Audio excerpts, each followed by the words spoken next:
Bonjour et bienvenue dans ce débat depuis le Parlement européen de Strasbourg. Une nouvelle fois se pose la question de l'aide d'urgence aux migrants qui tentent de rallier l'Europe, spécialement à partir des côtes libyennes. Elle se pose dans des conditions critiques, très concrètes, puisque le seul navire qui assurait le sauvetage, le dernier de ces navires des migrants, ne peut plus le faire. Son pavillon qui donne donc l'autorisation de naviguer tout simplement, lui a été retiré par le pays dans lequel il était immatriculé, à savoir le Panama. Qu'est-ce que cette situation nous révèle de ce qu'est devenu finalement la politique européenne en matière d'immigration? On a souvent l'occasion d'en parler autour de cette table, mais là, les éléments d'actualité nous y rappellent. Quels enjeux?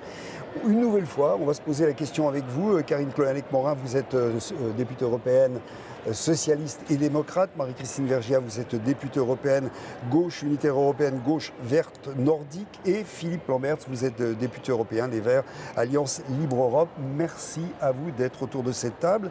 Alors, on disait l'Aquarius, c'est à cause de cette odyssée, de l'odyssée incroyable de ce navire civil de sauvetage en mer, qu'on reparle encore une fois de la question des migrants. Il opère en Méditerranée, rappelons-le, tout de même depuis presque 3 ans maintenant, je crois 31 mois.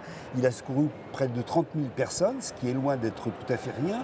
Il a fait plus de 230 missions de sauvetage. Et l'Aquarius vient de se voir retirer son pavillon, non pas une fois, mais 2 fois en un mois, puisqu'il était immatriculé tout d'abord à Gibraltar, puis à Panama. Évidemment, tout ça n'est sans doute pas tout à fait un hasard. Le Panama étant largement spécialisé, si on voulait faire du mauvais humour, dans l'offshore, puis quand il s'agit de l'évasion fiscale. Qui veut la peau de l'Aquarius finalement aujourd'hui dans cette affaire qui commence à être aux yeux de tout le monde, du grand public, puisqu'on en parle de cette odyssée de l'Aquarius, qui commence à être un peu ubuesque tout de même aujourd'hui, se rapportant à un continent, l'Europe, qui compte 500 millions d'habitants. Qu'est-ce que vous en pensez, Karine Kloanec-Morin? J'avais espéré que l'État français et Marseille accueillent l'Aquarius plutôt que de le renvoyer sur l'île de Malte. Parce que ça aurait été un beau signal de dire que enfin l'Union européenne et l'un de ses États se mobilisaient pour accueillir 58 réfugiés et un grand pays maritime. J'espère que l'Aquarius sera accueilli tout de même vide à Marseille.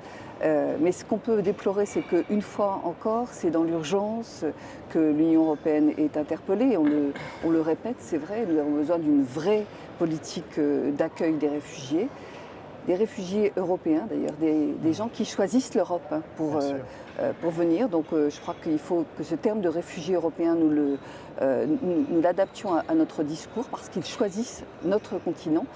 Et que l'Union européenne n'a pas de politique pour l'instant et réagit toujours dans l'urgence, dans des situations critiques et qui mettent bien sûr la vie et la dignité de certaines personnes en jeu. C'est ça, Philippe Lamberts, on n'en est pas du tout là, on n'en est pas du tout à ce qu'on dit.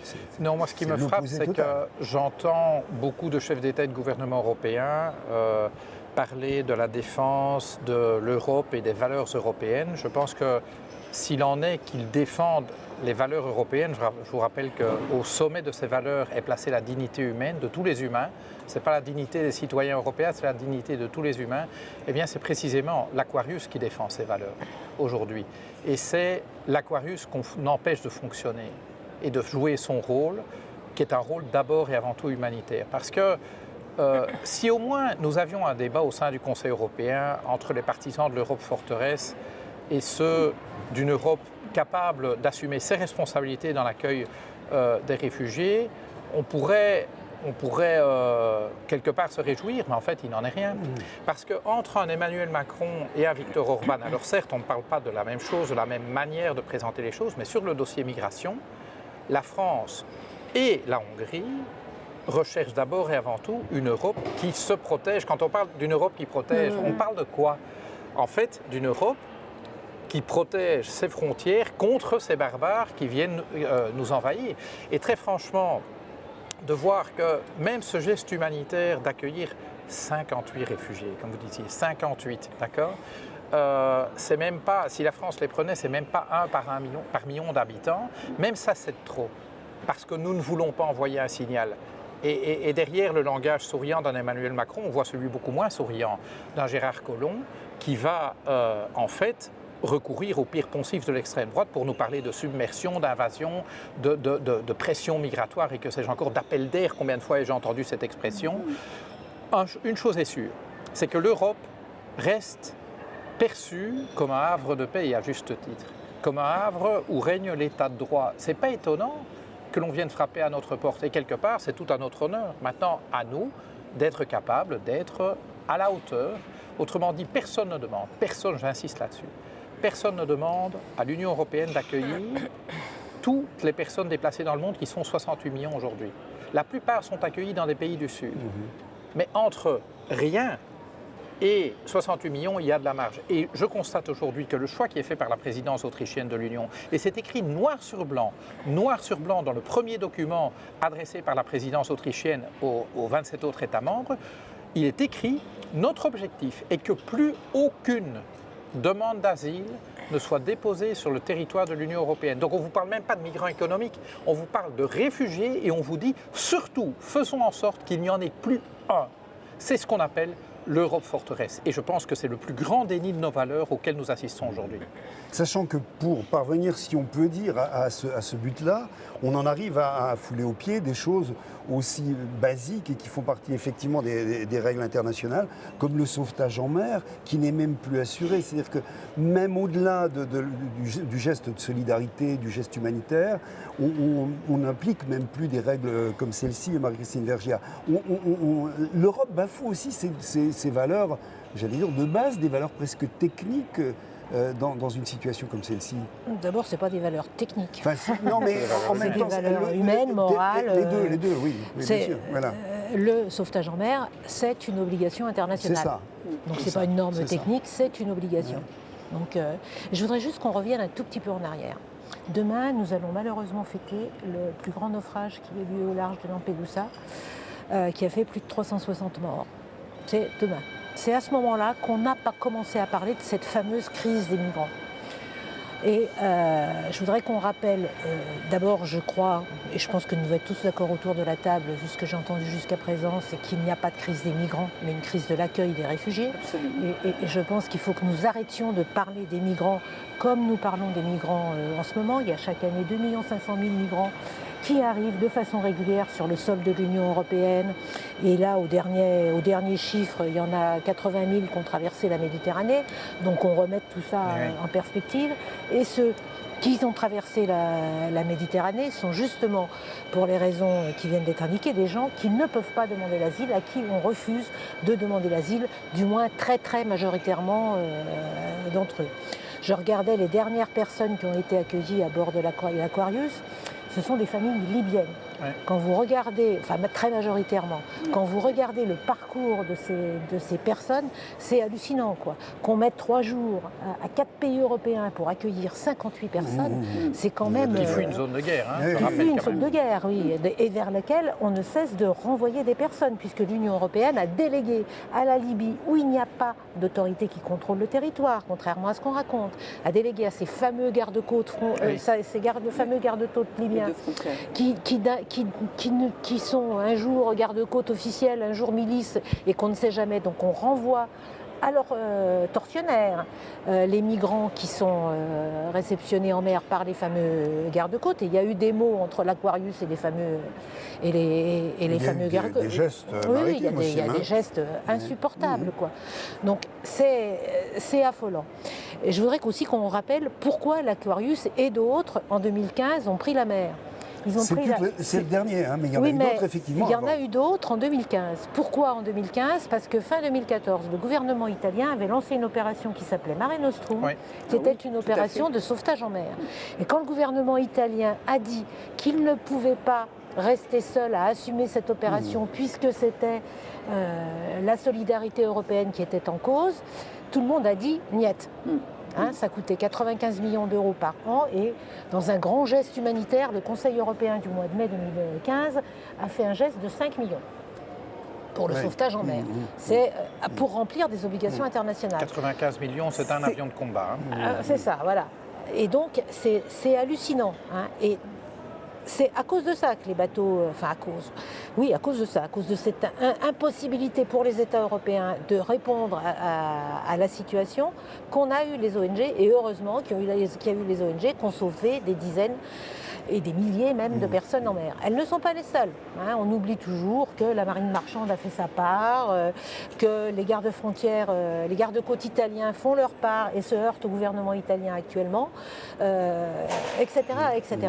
Donc je crois qu'il faut remettre tout ça en perspective. Philippe Lamberts a très bien donné les chiffres de comparaison, et sur la question actuelle, je voudrais juste dire une chose. Les gouvernements européens, la Commission européenne se vante d'avoir diminué le nombre de traversées en Méditerranée.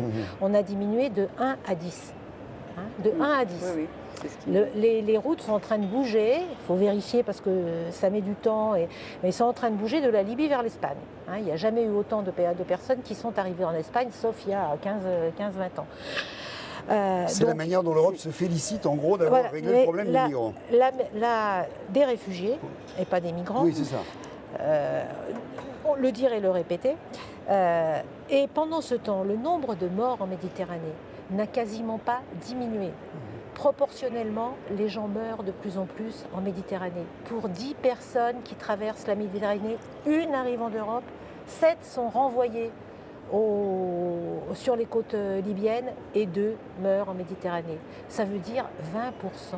Une personne sur 5 meurt aujourd'hui en Méditerranée. Qu'est-ce qu'on attend pour empêcher ces gens de mourir en Méditerranée? Plus on ferme les frontières, plus on fait le jeu des passeurs, plus les prix montent et plus on a des situations de plus en plus dramatiques en Libye comme au sud de la Libye, parce que M. Macron nous a beaucoup dit qu'il allait récupérer les gens au Niger. On a fait partir un certain nombre de gens de Tripoli vers le Niger et la France, comme d'autres, n'ont pas rempli leurs responsabilités par rapport à ça. Vous diriez donc, du coup, suite à ce que vous dites, on dirait régression finalement, même par rapport à 2015 de la politique européenne vis-à-vis des migrants. C'est très juste de rappeler la genèse de cette crise qui n'est pas une crise, c'est un flux migratoire qui fait partie de notre histoire européenne en fait. Et que ce pic d'accueil des réfugiés de 2015, ces drames répétés en 2015 sur les naufrages en mer ont fait que l'image de cette problématique de migration est devenue, pour certains, le drapeau rouge à agiter pour effrayer et pour être dans une posture de drame, de dramatisation d'un phénomène qui est un phénomène migratoire logique, puisque il est issu de crises économiques, de crises géopolitiques, qui fait que forcément il y a un certain nombre de personnes qui sont dans un flux migratoire. En fait, oui, c'est un recul, parce qu'il y a eu sans doute d'autres périodes de notre histoire où les flux migratoires étaient organisés et où on pouvait être plus fier de la manière dont on accueillait.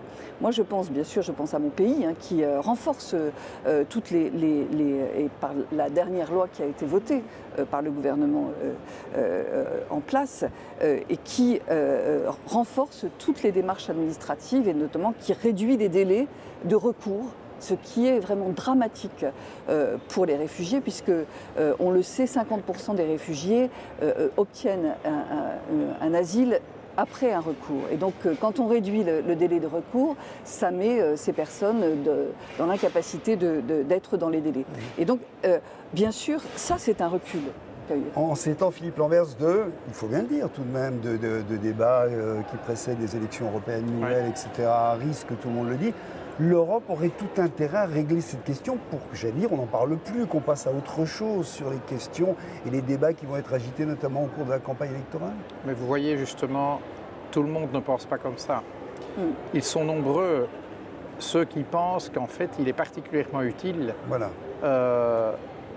d'avoir en fait ce sujet à mettre sur la table. Parce que très franchement, c'est quand même confortable d'avoir un bouc émissaire, de pouvoir dire écoutez, si vous êtes en colère, vous les citoyens, si vous n'êtes pas contents, ne regardez pas du côté des inégalités chez nous, d'un système en fait qui broie la planète et les humains pour satisfaire l'appât du gain d'une minorité, c'est quand même très confortable de détourner le regard vers un bouc émissaire bien confortable qui se trouve avoir une peau basanée, une religion qui n'est pas la religion dominante, si tant est qu'elle existe encore en Europe, parce que derrière cela, il ne faut pas oublier que 70% des personnes qui frappent à notre porte sont des musulmans et que derrière cette attitude anti-migrant se cache à peine une attitude anti-musulmane. Je vais dire, écoutez Viktor Orban et vous le comprendrez tout de suite. Il faut défendre l'Europe chrétienne contre ces barbares musulmans. C'est de ça qu'il s'agit. Quand on entend l'extrême droite rappeler Roland à Roncevaux, il paraît que c'était même pas des musulmans, c'était des Basques. Non, c'est des Basques. C'est démontré par mais donc très franchement, on voit bien que c'est ça qu'il s'agit. Et donc c'est particulièrement utile.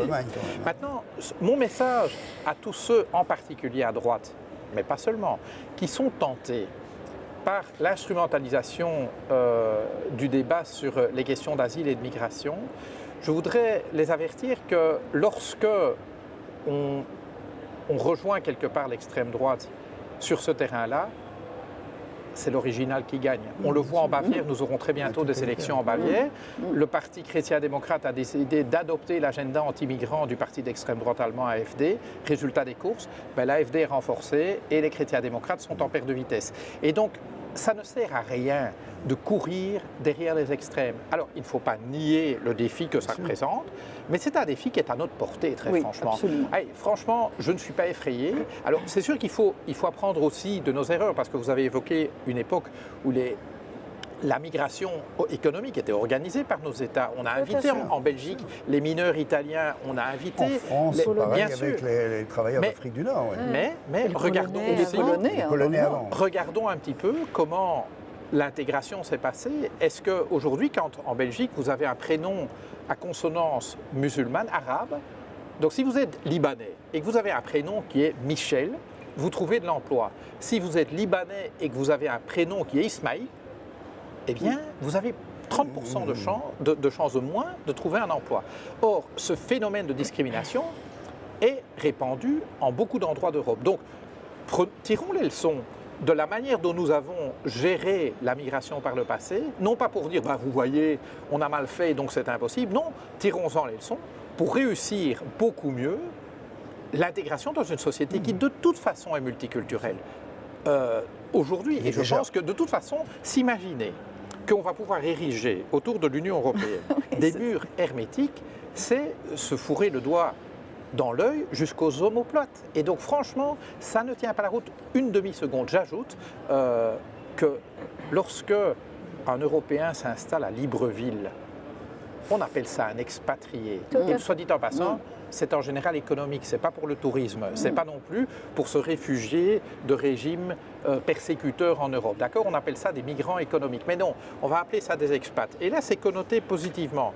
Et quand quelqu'un viendrait de Libreville à Paris ou à Bruxelles pour trouver un job, alors on va dire « Ah non, c'est un migrant économique, il ne faut surtout pas le laisser arriver ». De quel droit est-ce que nous, au Nord, nous pouvons dire « Écoutez, nous allons vous envoyer nos expatriés qui participent, soit dit en passant, à l'exploitation des richesses du Sud et au contraire, quand des personnes du Sud qui parfois perdent leur emploi tout simplement, leur moyen de subsistance, parce que nous exportons par exemple au Sénégal des poulets largement subsidiés par la politique agricole commune, on va leur reprocher ensuite de venir chercher un job ici. Ça n'a non plus pas de sens. Il faut repenser, je pense, un petit peu nos relations entre l'Europe et nos grands voisins africains. Merci à vous. Juste un mot, Marie-Christine Vergiat, pour revenir à l'histoire de l'Aquarius.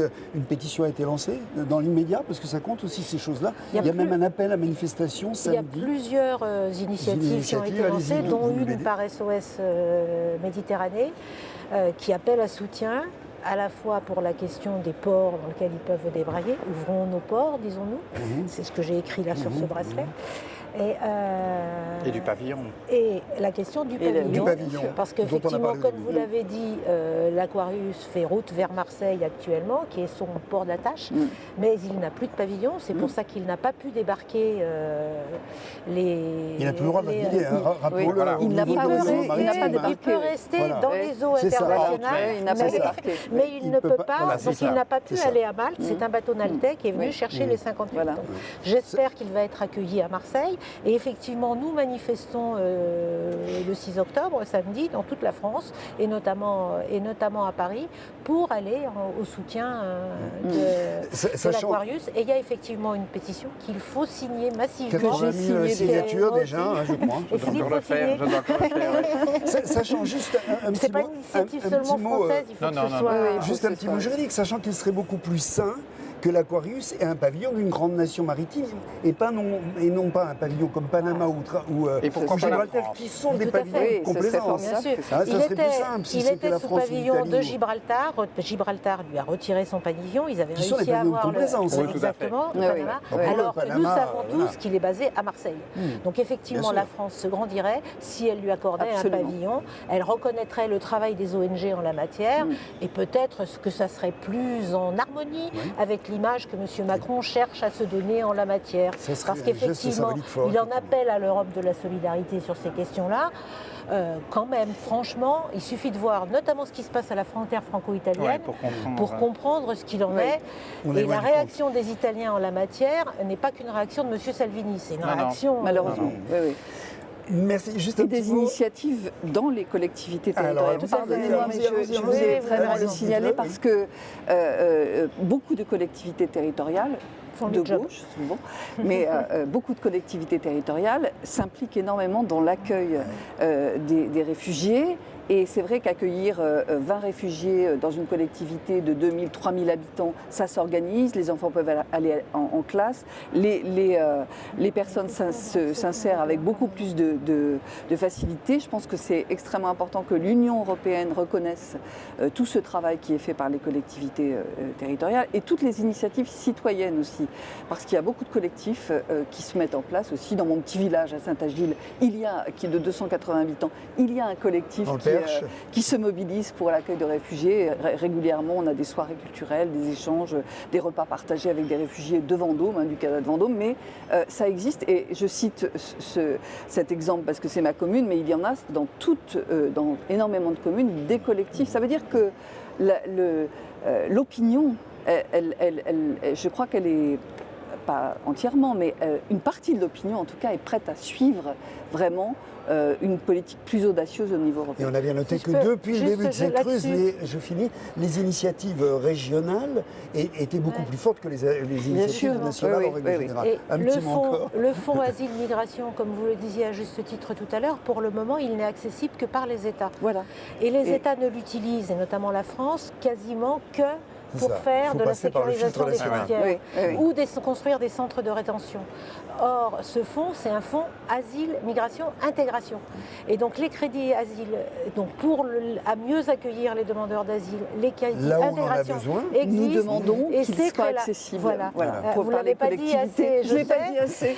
Donc mais, bien une sûr, des batailles du Parlement européen par rapport au cadre financier pluriannuel, c'est permettre aux collectivités territoriales d'accéder directement à ces fonds. Ça correspondait à la question que vous aviez posée par ailleurs. Merci. Merci à vous, merci d'avoir été autour de ce plateau. Bien sûr, c'est une question sur laquelle nous reviendrons naturellement. Merci à vous qui nous avez suivis. Au revoir, merci.